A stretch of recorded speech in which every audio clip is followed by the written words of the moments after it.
And are you prepared for an emergency? We're not talking about savings or if you have enough insurance. We're talking about a go-to emergency phone list of repairmen. Fox 5 team's Dana Fowle says it's important. Got to have this, Dana. Yes, I mean, if you think about it, your kids can't do anything these days until you hand over that emergency contact list. But do you have a list? If you have a home emergency, most of us don't. And I'll be honest, I don't either.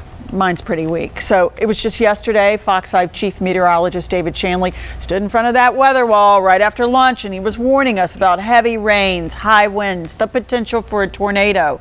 Well, what if your roof blew off or a tree went into your home? Who do you call? You really need a list because you don't want to start hunting for a trusted person when the tree's already in the house and rain's pouring in through the roof. So here's a starter list. Get that plumber, a roofer, an electrician, a heating and air company. You need their daytime, weekend, overnight numbers, all that stuff.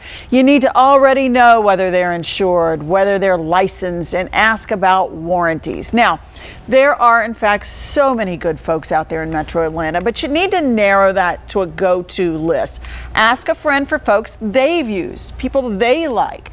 Double check with the Better Business Bureau that they are in good standing. Make sure they will provide a written estimate on the front end and that they don't require payment up front, because in an emergency, you may have to wait to get your money from the insurance company. Can't they raise their prices? A good contractor's not going to do that. They shouldn't do that. But get a basic price list now, of just basic items before an emergency so that you have a starting point for your negotiation.